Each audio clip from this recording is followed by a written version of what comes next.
Hello, good morning. तर आज होता सॅटर्डे आणि आज मला जायचं होतं कॉलेजमध्ये एक्झाम फॉर्म फिल करण्यासाठी. बट काही कारणामुळे माझं आज कामच नाही झालं. वेस्ट गेला माझा टाईम होल डे.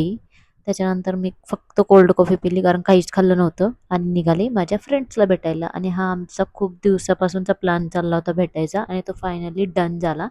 बट आमचा प्लॅन होता दुपारी 2 वाजता भेटायचा, पण आम्ही भेटलो संध्याकाळी 7 वाजता आणि खूप पाऊस चालू झाला होता आणि आज आम्हाला खूप एन्जॉय करायचं होतं. वीकेंड चांगला स्पेंड करायचा होता. म्हणून आम्ही सगळं बाहेरून ऑर्डर केलं होतं आणि मग आम्ही खूप एन्जॉय केलं त्या दिवशी. खूप मस्ती केली आणि ही बघा आम्हाला चक्क भुक्कड म्हणतीये. म्हणजे ती आम्हाला बोलली होती, की "मी खाऊन आले, मला काही खायचं नाहीये."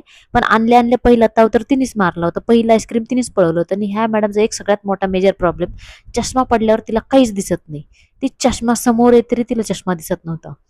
त्याच्यानंतर आम्ही जेवण वगैरे वाढून घेतलं आणि आम्ही काय ऑर्डर केलं होतं तर व्हेजमध्येच सगळं घेतलं होतं कारण नवरात्री चालू आहे. पण ह्या तिघींना नॉनव्हेज खूप आवडतं आणि मी एकटीच व्हेजिटेरियन आहे आणि त्या सगळ्यांची भांडणं चालली होती की नॉनव्हेज बेटर हे बघायला सांगते. पण माझा प्रेफरन्स होता की व्हेजच एक नंबर. त्याच्यानंतर आम्ही थोडेफार गेम्स खेळलो. आम्ही गिफ्ट्स आणले होते एकमेकींसाठी. त्याच्यानंतर आमच्यातलं एक जण निघून गेलं घरी कारण तिला घरी जायचं होतं, लेट झाला होता. त्याच्यानंतर आम्ही एन्जॉय केलं दूध, मसाला दूध आणि हे बघा सकाळी झोपेतून उठल्यानंतर आमची थोडा वेळ टाईमपास झाला होता कारण खूप पाऊस पडला होता आणि थंडी वाजत होती आणि त्यांची रिॲक्शन अशी होती. त्याच्यानंतर आम्ही पिलो चहा आणि आम्ही केलं टाटा बाय बाय शंभूला आणि त्याच्या मम्माला. चलो बाय.